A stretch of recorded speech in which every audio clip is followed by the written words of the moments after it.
Hey there, this is Real Talk Baseball. I'm Carlos Baseball. With me, as always, is Ernie Orange. We have a great show for you guys today. But before we go into our topics, I want to see how Ernie Orange is doing and say hello to everybody, man. Hey, what's up, Carlos? It's nice to see you guys out here in Real Talk Baseball, man. We had a kind of a slow day for us out here in SoCal. Hurricane Hillary stopped by. It was a lot of rain. We were kind of just stuck home for like the COVID years, but we were excited to be watching sports, so that was a good thing. How about you, Well, man? What you do on your Hurricane Hillary weekend? dude, I didn't even get to see the Dodgers or anything because they played a doubleheader on Saturday. Everybody out here says so. It was the Padres, the Dodgers, and the Angels. They had to play that doubleheader on Saturday, so there was no Right. sports that you can go and dive into unless you were going to see some preseason football. But are you really into preseason football? Be Dude, honest. Be honest. let me just put it this way. It was so bad on Sunday morning. I was watching soccer. Did you see the final? Did you see the final though? I didn't. I didn't wake up at 3 a.m. I was good. Too early for that. Too It early. was too early. I got to see it. I guess a little replay and stuff like that, but I wasn't really into it. I was still waiting for the Hurricanes Hillary to hit, which it never did.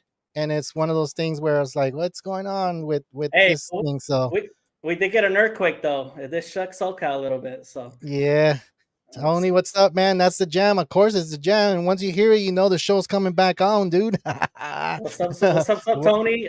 Thanks for jumping on the show on Friday. It was a great show from you guys, man. I really enjoyed watching you guys talk about fantasy. Yeah, Tony, you did a really good job, dude. And I think I text you, so yeah, keep it up. If you're gonna keep getting on, man, we really appreciate that. World Profound, what's up, dudes? What's up, man? How's it going? Thanks for jumping in.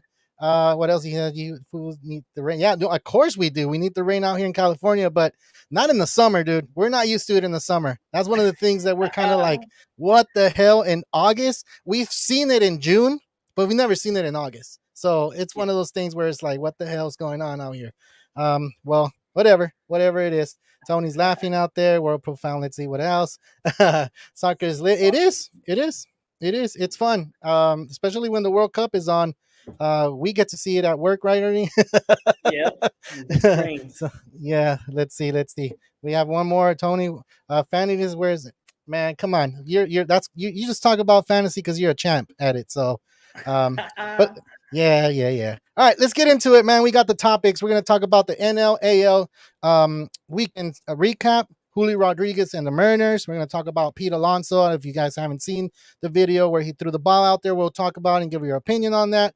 The Dodgers, why are they so good, and why every player that comes to LA becomes a superstar, or not a superstar, but they become good, And Yeah. Padres, is Bob Melvin ready to get fired, or should he get fired? And then we're going to play a little bit of baseball trivia. Ernie's going to ask me some questions. We're going to go through them. And if you are out there and you know the answer and I don't, please help me out because I'm pretty sure it's going to be pretty tough. But let's get into it. Let's go into the NL. And I'll go ahead and post this on here so we can see the standings while I'm talking about the National League. So the National League right now, what we're looking at is that the Marlins and the Dodgers played out this weekend, and the Dodgers took that series 2-1. The Marlins really needed that series, but they came down with it. So the Dodgers did win that doubleheader on Saturday, like I explained earlier. They did not play on Sunday, so they probably got to travel a little bit sooner than later. Then you got the Royals, Cubs. The Cubs swept that series 3-0. Blue Jays, Reds. The Blue Jays won 2-1. Phillies and Nationals. That was a late game in ESPN. I guess they played out there for the Little League. It was 2-1 Nationals. So the Nationals are kind of playing a little bit good right now. And then you have the Giants, Braves. Braves came on top 2-1 on that one. Mets and Cardinals, and that's where we were talking about Pete Alonso. The Mets won that series 3-1, and that's pretty interesting if you've seen the wild card. I know it's a lot of games and a lot of teams that are above them, but I feel like they can still come, into this, and I think you can't see it because it's blocking. I guess our little ticker is blocking, but they are 7 games behind. And if you're a believer, maybe they can come back and do something with it. Then you have the White Sox and the Rockies. The Rockies took that one 2-1. And then the D-backs versus the Padres. That one was a 4-game series. And I felt like the Padres really needed this series, and they lost 3-1 against the D-backs. And the D-backs are looking pretty good right now. If you're looking at the standings in the wild card, they're only 1 game back. They're only the Cubs are only ahead of them in that spot, but I still feel like the Cubs are still going to be part of that wild card, and it's pretty close out there. I know you've been saying that the Cubs might win the division, Ernie, and they're Yep. 3 games behind the Brewers right now. So I want to hear your take on that. Hey man, the Cubs continue to play really well, Carlos. And then with all the teams in the NL wildcard still struggling, you see the Giants, the Diamondbacks, and the Reds have been kind of struggling after the trade deadline. So don't be surprised if the Cubs make a run. You know, the Brewers did sweep the Rangers this weekend, which was kind of a surprise, but they also Yeah. got swept by the Dodgers earlier this week. So we don't really know what kind of team they are. You know, they play well some series and then they play bad. So it's one of those type of teams that they don't really have the best pitching and the best hitting out there. I'm not really sure what's going to happen with them. Yeah, well, we'll see. Maybe the Cubs do win that division, and for sure they're probably going to win the a wild card spot. But you have Ellie De La Cruz with the Reds. Did you see that inside the park home run? I guess the ball Dude, kind of skipped a little weird, and he made it all the way home. This guy's fast, man. He's electric right now. I think he's he's at the level where Tatis was before. I think, right? yeah, it's those young kids, man. They come with some type of speed that we've never seen. You think he could take down the Mr. Freeze from the Braves stadium? The guy that runs again with the I'm fans? pretty sure, dude, because he's an athlete. So I'm pretty. I think they just go off of it off the line. You know how Mr. Freeze gives a little bit of time for if it's a fan, he gives it a little Right. bit of time. But no, I think if they go off the line, I think they'll make it a pretty interesting race out there in I think Atlanta. so But too, man. I want I to see think we this should guy. petition. I want to see this guy run a 40-yard dash. I just want to see Yeah, his time. yeah, Can we he's get that fast. going? Yeah, that Yeah. would be nice. All right, let's go into the AL, dude. Wait, before we go into the AL, Brewers are playing crazy. Yeah, they are, but they did get swept by the Dodgers. So I mean, I don't know. We'll see. We'll see what happens. I think the Central, to be honest, I think it's up for grabs. But I think the Brewers might be able to take that division.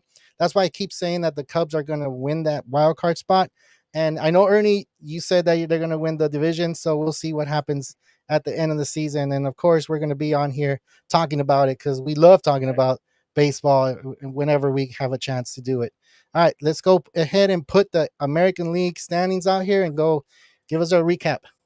All right, so the AL series this weekend, we had the first game, we had the Rays and the Angels. The Rays took 2 out of 3 games from the Angels and took down the Angels bullpen on Friday night. You know, Shohei Ohtani had a grand slam, they had a triple play, but the bullpen just gave it up on Friday night. And then Saturday, they had that doubleheader and they split those 2 games with the Rays dominating on Saturday night. And then after, we had the Tigers and Guardians. Tigers took 3 out of the 4 games from the Guardians. It was like kind of a shocker to hear, Carlos. This Yeah. was the Tigers' first series win against the Guardians since 2015. I had not heard of this ever, so I didn't know how the Guardians had their number all this time. WTF? I just had to throw that one out there.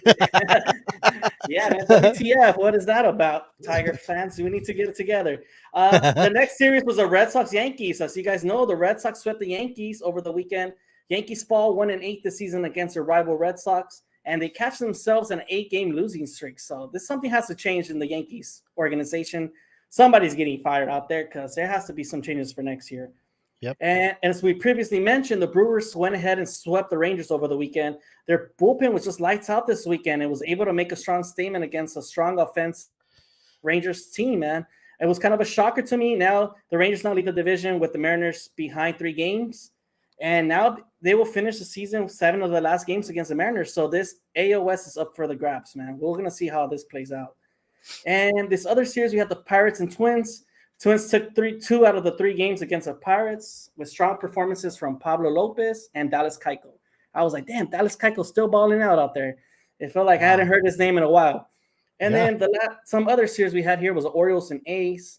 The Orioles went ahead and swept the A's, which is not a surprise for nobody. Last night, Gunnar Henderson hit a double in his last at bat and just needed a single to get the cycle. This team is playing hard, man. He did not care for the cycle, Carlos, and just decided to go for the double. Does that surprise you? Dude, I did see that, and I'm just kind of like, why did you go? Like, all his teammates in the dugout was like, stop at first, and he just kept going. So, I get that some of those players want to be like, you work hard and you play hard all game, and you're not going to just stop for a single because you're going to hit for the cycle. But sometimes you got to be selfish and you got to do things like that. Where you're already winning 11, what was it, 11-3 or something like that? The score Something was like kind of that. up there already. So, I mean, why not take advantage of it? You don't know if you're going to be in that position again because a cycle is kind of hard to come by. So if you do it in the major league level and you had the chance to do it, I mean, I would have gone for it. If it was a close game, now you're talking about something where you were losing, or you were down by one, or something like that, then I get it. But this is something that the score is, it's not even close. You're So right. I totally agree. The game was already over. It was just go for the cycle. Get your achievement. It's not easy to do. Get a cycle. No, it's not. I'm pretty sure you can count, and I don't know the number of cycles there is, but there's been a couple of them, and you can be part of that list. And why not do it when you have the chance? But I mean, he didn't do it. I mean, it is what it is. Right. Let's go ahead and move into the last series, the most important one actually this weekend. The Mariners against the Astros in the AL. It was surprising to me, Carlos, seeing the Mariners sweep the Astros in Houston over the weekend. After the game, the Astros had a team meeting. Like, they had to sit down and talk. Like, what's going on? We need to get it together. The Mariners pitching just has been lights out, and offensively, the team is getting some timely hitting. Julio Rodríguez is a bit on a tear. We'll talk a little bit more about him next. But, Mariners have currently won 6 games in a row, and they currently sit a half a game back from the Astros, and it's making this AL West race much tighter. And then I'm not sure if you guys know, but on Saturday, things also got heated between both teams. Framber Valdez actually had a rough outing on Saturday, and he got so frustrated, he threw at their shortstop Caballero for the Mariners. And the players went out and started to argue. So there is some beef between these teams. There is some hatred, and they did not want to see getting swept by the Mariners this weekend. Of course not, man. Who wants to get swept? No one does. So. I don't think so. Not at home. No, and not in this time of the season either, especially when the playoff race is getting much tighter. Yeah. And we talked about this, like, I guess, it was the Mariners against the Angels. It was a divisional rival, and you hate to lose to these teams. You hate to get swept, especially swept, and at home. It's not something that you want to go ahead and let happen. But you're looking at the standings, and you said they're only a half game above the Mariners here, and the Astros did have that meeting. I wonder what is it that they talked about. No one's really saying that what happened, but you're looking at all the divisions here, and it's not as close. The AL wildcard there's not that many teams like the NL, but you still have the 4 teams here, even probably 5 teams here.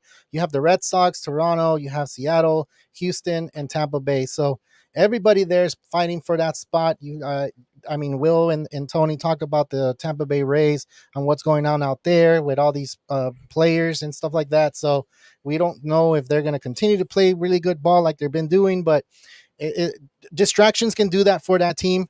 It hasn't happened. They're only a half game above the Astros on this one, but we'll see what happens. But let's move on, man. Let's talk about the Julio Rodríguez, dude. And I know you were really close on this one. Yeah, Julio Rodríguez, man. We're just seeing something, such an impressive feat by him. In 4 games, he had 17 total hits. We had not witnessed this in over 100 years, Carlos. I had never heard of a player have 4 games with 4 hits. Have you? Wow. No. You do that on Little League. You don't do that in the major leagues. Right. This guy is just seeing the ball really well up in the bat, Carlos. He's looking at this. It doesn't matter where they pitch it to him. It could be low. It could be inside. It could be outside. He's getting these timely base hits, and I don't know how he's doing it, bro. Like, this guy is just really hot right now. He can't be stopped. The Mariners are just on a tear, and it's a team that is just all together. It's like contagious. They're all batting really well. What do you think, man? The Mariners, what do you think about Julio's performance? You think it's really good to see? He's a second-year player, right? If I'm not mistaken. I believe so. And that's the thing I feel like with Julio Rodríguez, can he carry this team? Because those 4 hits, a 4-hit game is special. Now 4 consecutive games, it's just too much. I feel like I said, it's a Little League type field of getting hits. I mean, in Little League, you get 5, 6, right? But when you're talking about major leagues getting 4 hits, it's not something easy to do. I know for sure that there's players that have done it twice, 2 games. I don't even know if 3, but 4 is just a lot. It's a lot. But this kid is doing what he needs to do. He did it against the rival Astros, and I feel like they can go ahead and do a lot more than what just what he did this weekend. Dude, and if he continues playing like this, he's just going to get paid really big money when his contract comes up. Yeah. And it's much deserving, if you ask me, because he is lifting this Mariner team, and it's giving them the chance to fight for the division.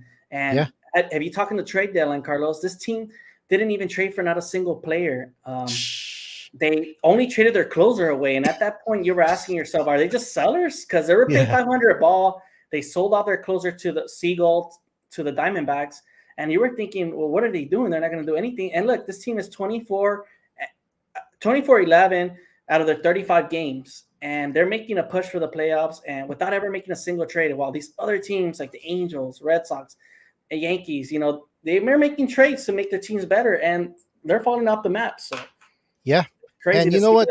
That's true. And you know what's crazy? That the coming up series that the Mariners have, they have a shot at actually playing great ball. They're playing the Kansas City Royals. They're playing the Oakland A's. They're going to New York to play against the Mets.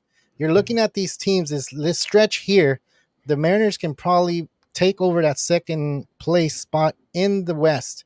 Probably looking into Texas now. You can't just go in there and be like, oh, I'm going to beat you because I have the better record. Baseball is baseball, and it's tricky, but you're looking at these teams, and these teams are under 500. I think the team that they're going to give them a little bit of a test is going to be Tampa Bay, because I still feel like Cincinnati, and if there's any Reds fans out there, it's nothing against you. It's just I feel like the Reds are going to die off little by little because they don't have that experienced player to hype them up. I don't think Joey Votto is one of those players that can hype him up and try to carry him to the World Series. But this kid right now is looking like he's the kid that they need to look up to so they can make it to the playoffs. And that kind of asks that question, right? Are the Mariners ready to take over that West division? Are they going to take it, or what do they need to take that division? I mean, I feel like they can win the division by looking at the schedule, right? Right, and they continue to do the right things right now this month of August. They've just been continuously getting some timely hitting. The pitching has been great, Carlos. We have pitchers like Logan Gilbert, George Kirby, Luis Castillo. They have been dominating all season. Even with the loss of Robbie Ray, the team continues to fight. And if you look at their starting lineup, Carlos, they have no big name players. You have like J.P. Crawford, Ty France, Cal Raleigh, Eugenio Suarez, which kind of seems like he's been forgotten, and Julio Rodríguez just has his team playing at another level, so it's kind of impressive. Yeah, that's true. Tried all season to trade for Julio. You're not the only one. There was a lot of people on the fantasy that didn't trade for him, but if you held on to him, I think you're looking pretty good right now. He does have a good batting average, and it's just like 278 with these 4 games. He just got hits. I don't know how many points that is if it's a point league, but he got a lot of points. And if you were kind of one of those teams that wasn't looking too good in this week, Julio Rodríguez probably gave you that heads up on that one. He does have 21 home runs. He has 79 RBIs. And we're looking at the schedule. Like I feel like they can go ahead and do it. I'm gonna tell you right now, I feel like the Mariners can win that division. I feel like they're going to be the top dog on that one. And I'm not saying anything against the Rangers, and I'm not saying anything against the Astros, because the Astros been there so long, and they are the champs. I mean, they're trying to be the champs again because so many people hate on them. And I think the whole MLB hates them. I think the only guys that are looking at the Astros are their fans. Everyone else in this country hates on the Astros because of what happened in 2017 and all that drama that happened. I mean, they did win the World Series last year, which kind of clears that name a little bit. But for some reason, they took on that. I guess they taken on being the villain, and no one likes that, I guess, right? You're right. And I feel like the Astros, it's a team that's kind of been, kind of older now in a sense. You feel like Alex Bregman, Jose Altuve, not the same players we have seen over the past 5 years. And then the Rangers have been just a surprise team this season, Carlos. Can they continue going with this record, continue playing this well? Josh Jung just went in the IL. The team's kind of looking kind of shaky now.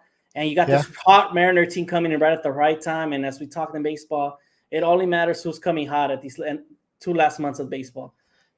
That's crazy. Who asked that question was Jamal, and I didn't say what's up, Jamal. My bad, dude. What's up, dude? How's everything going with you? I hadn't seen you on here.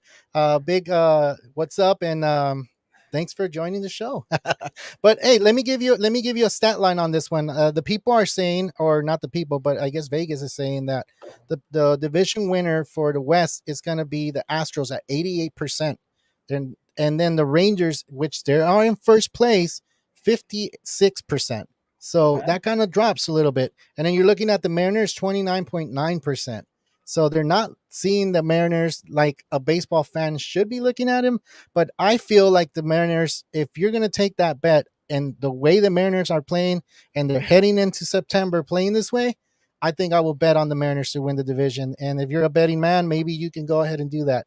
But don't say if you lose, don't say that I put you to it because I don't want you to lose money on my count. That's true, man. It's just a tight it's just a tight AL West race this season, Carlos. And the Mariners, I think they just have the better schedule going in, and they have the chance to take the division because they're facing the Rangers the 7 out of the last 10 games, and they also face the Astros that last weekend. So they have the chance to take down all the AL West teams and take that division if they really want to. But I honestly think it's going to come down to the last week of baseball. Yeah, and let me put up the schedule up here again. They play at home against Houston and Texas. See, the Texas Rangers, they've got 4 games against them out there. I mean, out in Seattle. So, I mean, it's going to come down to those 2 series, I feel. I don't know. I just feel like they're gaining momentum right now and they're getting it. And Julio Rodríguez is just playing awesome right now. And I mean, we'll see what happens. Hopefully at the end of the season, they do come on top. And it's one of the predictions that I've had since last year. I feel like the Mariners do deserve to go to the playoffs. And I'll just go ahead and throw this out here. I don't know if you did know or you don't know that the Mariners are one of the teams that's never made it to the World Series, dude. So could this be the year? You know, so I mean, it could be. You know what? The American League's wide open, Carlos. There's not a clear favorite. Who's the favorite to go to the World Series from the American League? So, hey, no. The hottest could always make it. Of course. All right, let's go ahead and move on, man. And this one's kind of like one of those topics where we feel that we needed to talk about. And if you haven't seen the video, we'll go ahead and post it for you. We'll talk through and what happened here. But this happened in New York. Not New York, St. Louis this weekend. And you want to go ahead and explain what happened, Ernie? Go ahead. Well, basically, a rookie Mason Wynn, he hits a single down to third base and a bad throw by the third baseman, and Pete Alonso has to dive. And, normally when you get your first hit in baseball, you get the baseball so you could have it as a memorable moment, right? Some call it memorabilia. And what Pete Alonso decides to do is just throw it to the fans. And that was kind of messed up, Carlos. Was that intentional or not? That's one of the things where I feel like you kind of forget. You kind of forget when you're on the field. You get kind of hot-headed because that bad throw kind of looked like Pete Alonso was a little bit upset where the throw was at, right? So he wears his heart on his sleeve, man. You can tell this guy gets mad when he strikes out. You can tell when he's mad when a bad play happens. You can see all this. You can't hide it well. And some players just have it that way. And it sucks that it happened. But at the time when I first saw the video, I'm going to say, yeah, I did think he knew what was going on. He knew. I mean, they announced it, dude. They announced it. They say this is his first major league at bat. They even have it on the scoreboard. I'm not saying that he didn't look out there to see like, oh, it's his first at bat. Or I don't know what these players are thinking when they're on the field. They're probably not even noticing all these things. But at the time when I first saw that video, I'm like, oh, what a jackass. Like I felt like I kind of don't like Pete Alonso that much anyway. So I think that kind of drove me to be like, he's an asshole. And yeah, I totally agree. After I saw the video too, I thought the first thing like, yeah, this guy, what a jackass. But just because we've seen Pete Alonso this year just being kind of frustrated, he expected greater things for the Mets this season. He's just been voicing his frustration all season. Just a week ago, he started smashing his helmet after a strikeout against the Braves. Yeah. And then early in the season, when he hit a home run, he was like, throw it again. And then they really throw it at him, and they actually hit his wrist and put him in the IL. So, Pete Alonso hasn't been the fan favorite lately. The polar bear has just been into some heated conversations out there. He's not looking like the nicest guy out there. But, hey, he did do a nice gesture. I'm not sure if you are aware. He did give the rookie a bottle of 1942 tequila and, and gave him a signed bat autograph for him. Yeah. But if I was him, I would be like, I want more. I want a nice steak dinner with Pete Alonso. So Jamal's asking that the fan try to give it back to Wynn. Like I don't think they happened. They haven't even disclosed that. I know the security or the who was it, the usher from the Cardinals tried to get it back, and it doesn't look like it has happened yet. If they did, I'm pretty sure they'll disclose it later, but we haven't really seen anything on that.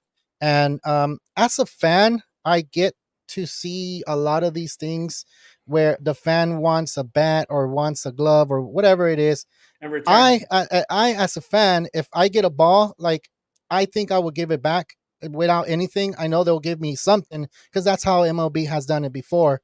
But like, I don't think I'll ask for anything because that's a big accomplishment. Getting the base hit in the major leagues, like we just talked about, Rutschman, right? Trying to get the what do you call it, the cycle, and he ran all the way to second instead of stopping at first. That's a huge accomplishment. Now imagine Right. your first hit in the MLB. So I would give it back. Would you give it back, or would you try to get something out of it? I would give it back to Carlos. I think we're these type of baseball fans that have been watching the games such a long time, and we know the meaning towards these type of balls and like these Yeah, one hit, your first hit in the major league game. That's really important. Just the fact that you made it to this level, it's a huge accomplishment.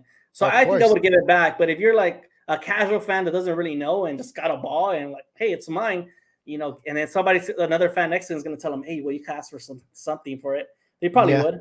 Yeah, of course. And I'm pretty sure they told, I think it was a young lady that got the ball. So I'm pretty Oh, sure they really? told her that we'll give you tickets or we'll give you a signed bat or something, some memorabilia for her to take home. Like I said, it hasn't been disclosed to where they have given the ball back. I know Pete Alonso was kind of, I did see the interview after. He was calling himself names, he was putting himself down. And it sucks to hear someone say things like that because you don't want to hear people saying like, "Oh, I'm a dumbass for doing things. I'm an idiot, and I should have known." And he sounded remorseful as hell. And I just hate hearing people say that. But he said it. No one else did. He's the one that said it. He calls himself that, and I kind of did feel a little bad for him. But at the same time, I'm like, dude, you should have known. You should have known. Like the Right. Mets are not even close to winning a playoff game or going to the playoffs, but he is a major league player. He is focused. And sometimes we forget that these players are focused and they're doing their thing in the field. This is their job. This is what they get paid for. And sometimes some of these things happen. And I mean, it sucks. It sucks. Tony over here thinks he didn't think he did it on purpose. But I mean, I mean that's your boy. That's why you didn't think he did it on purpose. So That's really his boy, Pete no, Alonso. I don't know. I'm just saying. I'm just saying because I think every time someone does something bad, I always say that's your boy. Like one of his boys for sure is Trevor Bauer, and Really? how's he doing out there anyway? I don't know how he's doing. We should check up and see how Check he's up doing out. Yeah, see in how he's Japan doing out out there. there. Yeah, I think he was starting he started the pitch a little bit better. So that's all I know so far. So yeah, let's continue, man. Let's go to the next For one and sure. let's talk about the Dodgers a little bit, dude. And we don't talk about the Dodgers that much, or maybe we do, and people are like, "Man, what you mean you don't talk about the Dodgers?" We talk Ah, about the Dodgers every time. So uh, it's just one of those things that a lot of people are talking about. What they go ahead and make these trades, and you look at these trades, and you're like, "What? Who is that guy? Like, why are they getting them?" Like Lance Lynn. I know, Tony, you're gonna say, "Oh, that's your boy," because I did say, and I've been on the show saying, why did they trade for Lance Lynn? But he's been pitching lights out with the Dodgers. They fixed something, whatever they did. They did the Dodger magic, which that they have done year after year after year. Um, that's the question that everybody has. Like, and I kind of want to hear your opinion on this, Ernie. Like, what are the Dodgers doing right for these players to perform out there? They're not performing with the team they were before. They come true. to LA and it sounds like a doctor is fixing or twitching something for them to play better. And No, I know you've seen it. I know you've seen it, right? I think it just all comes down to the Dodgers are just the golden standard how you're supposed to run an organization, Carlos. They have the perfect coaching for these guys, the right environment for them. Everybody that it's a free agent coming up should want to go sign for the Dodgers. There's just the way they approach Dave Roberts has. He just lets them be free and lets them play ball, and have fun. And I feel Yeah. like the whole team is just playing really well. Like I know a lot of Dodger fans were not big fans of this trade deadline. They were really upset and Hmm. it's all turned out to be really well. I mean, they've won the last 13 of their last 14 games. What else Yeah. can you ask for the Dodgers? Amer Rosario, a guy that only had 3 home runs for the Guardians all season. He already hit 3 home runs for the Dodgers Yeah. already in the span of like a month. Lance Lynn, after 4 starts, have made the Dodgers win 4 games. Pitching under 2 ERA, like what is going on? But I think they just have the right pitching coaches, the right hitting coaches. And when you're a pitcher out there and you have guys that can hit like Mookie Betts and Freddie Freeman with the timely base hitting they always get, man, if I was a player, I would want to be playing with the Dodgers as well. What do you? Oh, I would, and not just because I rooted for them, but I do see what Dave Roberts is doing. And there's a lot of people that like to trash talk Dave Roberts, and I just don't like it because coaching is hard. Coaching is hard. Making these moves, giving them a chance to be themselves sometimes is really hard because there's things that you see and you're like, why are you allowing this to happen in your dugout? But if you don't allow this to happen in your dugout, you're not letting the player be. And sometimes these players need that. They forget that they need to go ahead and perform with the way that they are. There's a lot of like organizations. Let's take the Yankees, for instance. They can't have facial hair. And they go out there, Joey Gallo, it happened to Joey Gallo out there that he couldn't perform because he shaved his beard. He came out publicly saying that. And when you do those type of things to these players, they're not performing. They're not happy, and this is what happens normally, and the Dodger organization is allowing all these things happen out there. You have Kike coming back from Boston, dancing in the dugout and all these things. I'm not saying that he wasn't having fun out there in Boston, but he's out here. You get to see that camaraderie again. You get to see him like dancing, piping up the team. You have Peralta out there making videos of the whole team. It's fun. It's fun. And Mookie Betts just came out saying that this is the most fun he's been having in a while, that he's happy to go to work every day. And I know you had this job before to where you feel like I need to go to work because I want to have fun. And sometimes you're like, I don't want to go to work. I hate it. Why? Because you're not having fun. But when you're having fun and you like going to work, dude, your life just becomes a lot more happier. And these players are happy right now. Dude, Carlos, just look at this. Mookie Betts gets a chance to have his own podcast in the middle of the season. What other team would allow a player to ever do this? Over the weekend, LeBron James was at the game on Saturday. They were giving his LeBron James bobblehead. Mookie Betts saluting LeBron James, hitting 2 home runs. Isn't that amazing? What do you want to play where there's all these celebrities, actresses, actors, and get a chance to meet them, and they go support the Dodgers? It's just a type of environment in Dodger Stadium. It's another level, man. I feel like a Yankee Stadium is such a big household name, but it's so much pressure pin in New York. The moment you blow up something, you mess up, you're in the newspaper, New York Times, and you're just being talked about and being made fun of. So it's kind of hard. Yeah, it is kind of hard, and I feel kind of bad for these players. But it's I guess it's just an organization that people can look at and say, I want to do this with my players. I want to be able to have my players to have fun out there in the field, have that camaraderie going and be happy. And not everybody can tolerate that, though. There's old style baseball, like I feel like the Braves have with Snicker. Snicker is one of those players or coaches that's kind of like Bobby Cox. Bobby Cox was old school baseball, and that's what Braves in Atlanta was.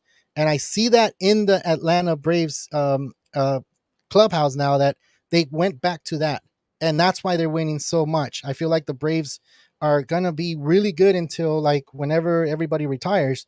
You have all these big names out in Atlanta that I think the first person that's up for free agency is Albies in 2027. So they're locked up too. Like whatever they're doing out there in Atlanta, they're doing the same thing as here in LA, and they're having fun. That's why they have the best record out there. So these things that are happening is not by luck. I think it's just happening because it's the way they're approaching the players, and the organization is ran by the manager. The manager is Dave Roberts, from up here all the way to the minor leagues. Because I heard too that there's a program out there with the Dodgers that they go ahead and sign up for analytics and stuff like that, and they give them an iPad, dude. Like, what other organization is doing that for their minor leaguers? I haven't heard of that. MLB not too long ago decided to increase their pay rate for minor leaguers. The Dodgers were already doing that.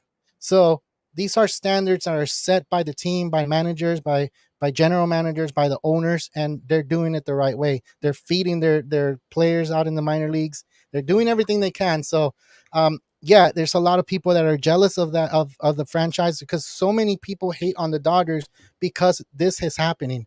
They hate on them. They try to do that with Syndergaard, right? Syndergaard was supposed to get signed here in LA, and he was supposed to be good. And I was one of those believers, and I Yeah, didn't I even give really it Lance. thought. Yeah, I didn't And even give last, Lance Lynn a chance because of Syndergaard. but Yeah, it man, sucks. the Dodgers are doing the best thing for these minor leaguers. That's why when they come up, they're ready to perform, Carlos, because it's Yeah, like a player-friendly environment. Even if you're yeah, young, somebody else has your back. Some other that's true. experienced player will come and save you. So it That's true. helps like these young pitchers, Emmett Sheehan, Bobby Miller. They're like the future aces of the Dodgers, and I'm happy that the Dodgers did not trade that young talent away for Yeah. the trade deadline because they thought about the future, and that's the best thing they could have thought of. And that's why the Braves are doing so well. And I think Jamal has something going on here. Comment. Okay, I'll go ahead and put it on here. Let's see, right here. He said, Jamal says the Braves have freaking Nicky Lopez raking. Just let Spencer Strider have an at bat so he can star in a Chick Stick the Long Ball commercial. Yeah, man, this guy's quads are huge, man. What the heck is this guy having to eat, Carlos? Yeah, dude. You know what? And getting back to the Braves, they're doing it with young talent. They're doing it with really young talent. And like I said, Albies is going to be the first free agent out of all that talent that's there in 2027. So these guys are going to be here for a long time. It took them a while to beat the Dodgers to try to get to the World Series, and they won it. Now it's going to be the Dodgers chasing the Braves because the Braves has been together for a long time. I think is what 4 or 5 years now. That you can say that's a long time, and I feel like that's just where it is. The Dodgers Right. and Braves are going to be at it for a while. And if you hate the Braves and you hate the Dodgers, then that's on you. But this is going to be one of the top baseball teams for years to come because Freddie Freeman's not going anywhere. Mookie Betts is not going anywhere. And then you have the Atlanta Braves. Like I said, Albies is the first one to be hitting free agency in 2027. I mean, and they signed them for like not a lot of money. Yeah. Dude, all those guys got underpaid, if you ask me. Yeah. All guys signed like in their first, second year, like, all right, this guy has talent. We're signing him 7-year deal, 60 million, instead of like going for the normal 200, 300 million deals they should have got had they kept playing under like the rookie deals. Exactly. But it's just different approaches. And, the Dodgers GM, Andrew Freeman, has just been the prime example of how to run an organization. He constantly finds these players that just keep producing. And I don't know what to tell you, Carlos. If I'm a free agent coming up, Eduardo Rodriguez, he didn't want to come West Coast, but you probably made a mistake, man. You could have, grown your name out here, gotten a bigger payday down the road. I know family is everything, but I think your family would have enjoyed LA too. So I'm just got to say that. WTF. We'll give him one of those so he can feel good. Whatever. He's not going to win a championship anytime soon. One of the teams that's not doing good, and we need to talk about it, and it's out here in the West Coast, are the Padres, man. What is going on out there? They should have won this series against the Diamondbacks this past weekend, and they didn't. Now they're facing the Miami Marlins, and this is a big time series. I feel that if the Padres do not win this series, I feel like they should fire Bob Melvin. Do you feel the same way? Oh, yeah, I totally agree. If Bob Melvin doesn't make the team go to the playoffs, I think every Padre fan will tell you it's time to move on, and will tell you that Bob Melvin has to go. A lot of Padre fans are frustrated out there, Carlos. They're just waiting for the Dodgers to lose, and that's their only excitement these days. But, man, it's not looking great. And with free agency coming up with Juan Soto, Blake Snell, and Josh Hader out there, your question is, who are you going to keep? You already spent a lot of money on Machado and Tatis out there and Xander Bogaerts, and it's getting harder and harder to pay these guys, man. So unless a Padres owner is willing to spend that much more money, I don't see it happening. I think Juan Soto's gonna leave to New York, if you ask me, and Blake Snell's gonna cost a lot of money. Yeah, and you know what? There's a reason why Blake Snell hasn't been signed by the Padres. The Rays got rid of him because he couldn't get over the third time around the lineup. And as you guys remember the World Series, they took him out in the 6th inning, which he only had 70 or 60 pitches before they took him out. So I remember him being pissed off at that. I even made a meme of it because they took him out, and it was just like, okay, once they took him out, I knew the Dodgers were going to win that World Series, which, everybody knows their player, right? There's a reason. I think he's one of the players that are talking back or saying that he doesn't like something. And what organization likes that, So we'll see what happens out there for him. You do have Soto out there as well. He's a big presence in that plate, and it's not showing for the rest of the players. I I honestly don't understand why the Padres aren't winning. Their ERA is 5th in the league. I don't know. Being 5th should be count for something, and it's not counting for right now.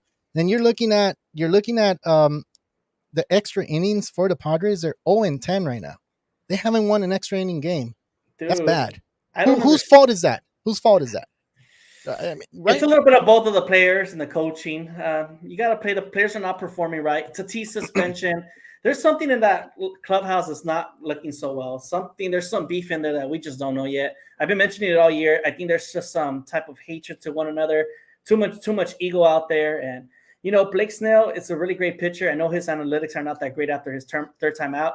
And I know Yeah. Kevin Cash probably regrets going that route after losing the World Series, but this guy is still a great pitcher. His consideration for the Cy Young.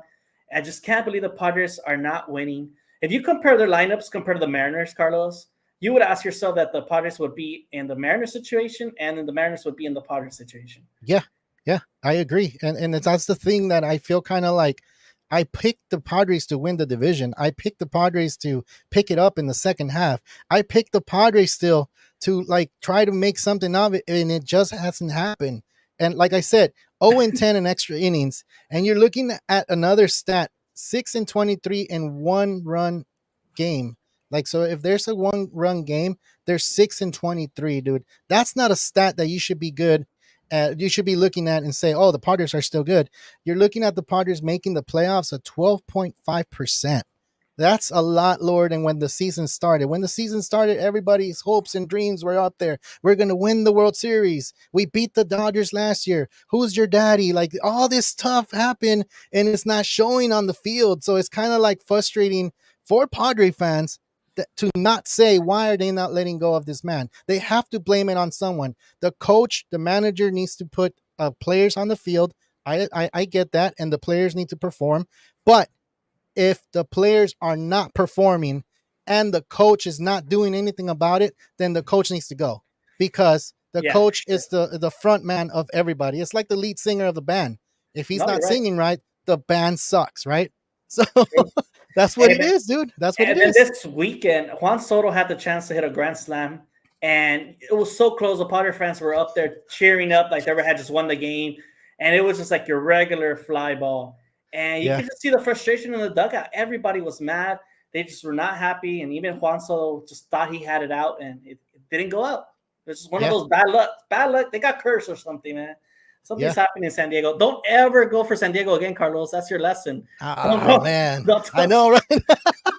Dude, I picked the Padres, and it's like, what the hell? A lot of Dodger fans, like, of course, a lot of Dodger people were telling me, why did you pick the Padres? Like, it wasn't looking too promising for the Dodgers because they didn't make no trades.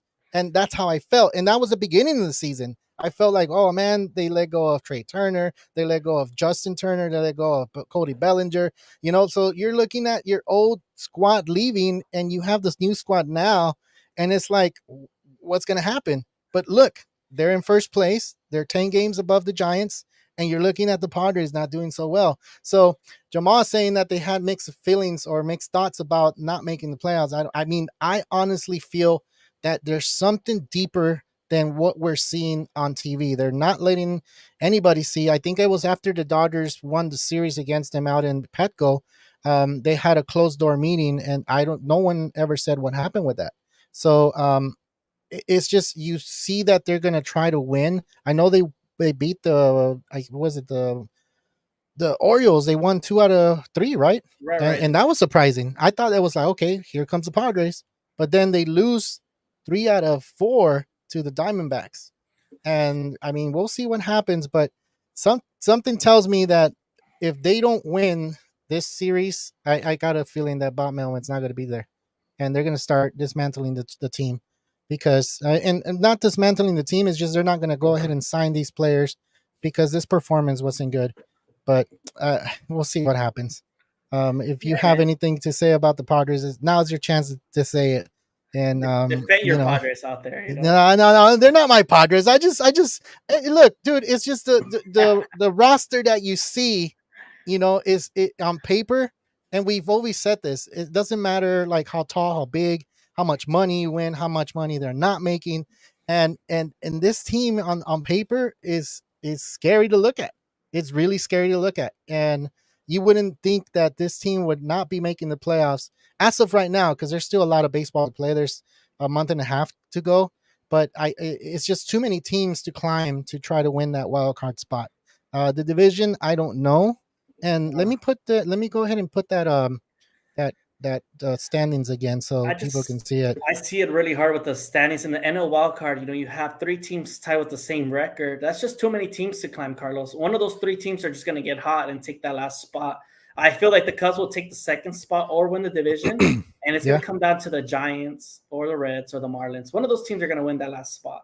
Yeah, And I just feel like the Giants, I don't know what's going on over there. They're 3-7 of their last 10, and I just don't know what they have out there, to be honest. And I'm being honest. I don't know what they have out there. I don't know why they're playing good baseball and they're still in that wild card spot. Jamal did say that the Phillies, don't fall asleep on the Phillies. He said the Dodgers, Braves, and Phillies. The Phillies do have a great team. They have Trey Turner that just woke up after they cheered him on where he was having a bad stretch, making errors and stuff like that. And now he's playing a lot better. So the Phillies are playing a lot better as well. So we cannot fall asleep on them. And I agree. Like, I feel like the Phillies are going to be one of those teams again that get hot at the right time, getting into the playoffs. And it's going to be hard for these teams to beat the Phillies because they do have a good team. They have star power out there, and that's what I thought that the Padres were going to be at, and they're not. They're not. So let's move on to the next topic, man. And this is a trivia topic, and I'll go ahead and let you take it from here, dude. All right, Carlos, since we're talking about the Dodgers and all the talent they have developed over time, I wanted to ask you a quick question. I know you're a huge Dodger fan. Probably know that the Dodgers have the most Rookie of the Years ever with 18. Yeah. They have more Rookie of the Years than any other team with the number 18. Yep. Can you name how many Rookie of the Years in a row did they win and the players that won? Okay, I believe there's 5. There's 5 players. That's correct. It was in the 90s. And I'll start with 92 with Eric Karros. 93, Mike Piazza. All 94. Right. 94, I believe it was, I want to say Raul Mondesi. Yes. Yeah. And then 95, you're looking at Hideo Nomo. No. You're looking at, Hideo Nomo, right? All right. Yeah. And then 96, Todd Hollinsworth. Damn, look at you. You are a true Dodgers super fan. Hey, I had to put them out there, man. I remember that because I lived through it. So I remember them getting Rookie of the Year every year, even when there was the lockout. I know it was a short season, but I think the lockout happened in August 12th. I'm surprised I didn't talk about it last show. It happened on that Monday. So everybody was, and I'll go ahead and do this as a did you know? Did you know that the Expos had a chance to win the World Series that year? They had the best record out of anybody in the major leagues, and it happened to where it didn't get to play out to a shortened season like it did in 2020. But the Expos had a talented team, dude. Talented. I hear that every time I go. The 1994, the Expos. Can you tell us what star players were with the Expos at the time? So you had Dante Bichette. You said Andres Galarraga. You had Pedro Martinez on that team. Really? You had Randy Johnson. You had so you mean to tell me they had Randy Johnson and Pedro Martinez in the same season? If I'm not mistaken, if someone can correct me, but I think that's what it was. Because the Dodgers traded Pedro Martinez to the Expos for Delano DeShields, I believe, and they had a good pitching staff. I'm forgetting someone really big. I don't know if you remember Marcus Alonic. He was part of that team too. You're looking at there's a lot of names on that team, dude. So that team was stacked. It was special, man. It was stacked. And my question is, why didn't they win the following year, the 95? Like, if they had a good team. Yeah, so I think what happened is that the next year, they were all in their last year of their contract. Ooh. And they started getting, they all left. And I remember that the Expos, I believe they even had Vladimir Guerrero on that team, if I'm not mistaken. I think he was before he left before he went to Anaheim. And I mean, like I said, I could be mistaking all these names, but these names were big back then, and I know the big cat Andres Galarraga was on that team for sure. Dante Bichette, Bo Bichette's dad. A lot of people didn't know that his dad played baseball, and he played for the Rockies as well. And I just see on the Immaculate Grid he played for the Brewers too. So Oh, nice. yeah, so You I know, remember you got it. You got that one. yeah, man. So, Boba Fett's, when he was coming out, I was like, his dad. I was like, I don't remember ever watching his dad play or ever hear about him. But Yeah, yeah, then I did more research and learned that his dad used to play baseball and was part of really good player too, right? yeah, really good player. So that 94 season, they decided not to do anything. They decided not to play in the playoffs, but it would have been a shortened season as well because the deadline was on August 12th. If they couldn't come to agreement, so they went to a lockout. I believe the last game for the Expos that year was Pedro Martinez throwing a complete game on that August 12th. I don't know how the hell I remember that. Dude, I That's know there was crazy. a lockout, but I wish they would have just like finished the season earlier and had at least a championship. Yeah, and they should have because they were talking about playing the playoffs in September, and then the talks stopped, and then they were talking about playing the playoffs in October, and then talks stopped, and that was it. They Dude, stopped the season. you're They talking stopped the about season. there were 100 games into the season already. Yeah, yeah, That's the year, baseball ruined the summer for a lot of people. yeah. I mean, well, people goes back to school in August now, so that kind of it's That's kind of okay for weird. them. Yeah, it's kind of weird. But back then, you didn't go to school until September, and you were like, "There's no baseball." Like as a kid watching it, I remember that my dad would always put the Jaime Jarrin Dodger game, and I would hear him. And when I didn't hear him, it kind of felt like what's going on? There's no game. And when I didn't hear it for a whole week, I felt like what the hell is really going on? My dad's not listening to baseball. Like, what the hell? That's weird.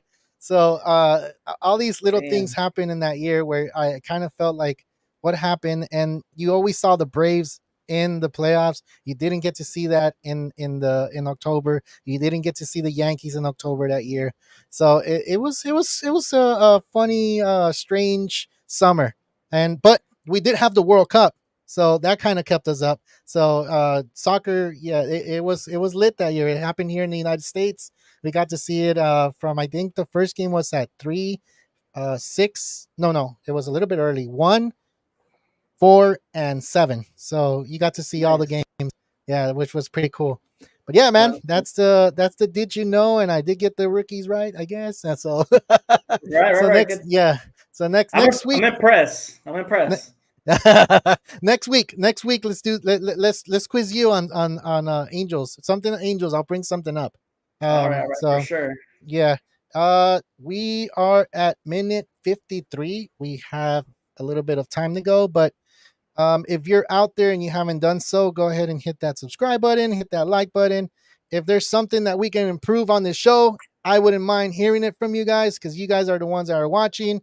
Me and Ernie try to get ready for this show since the week. We're always talking about it. We do have our Friday show. It's coming up this Friday.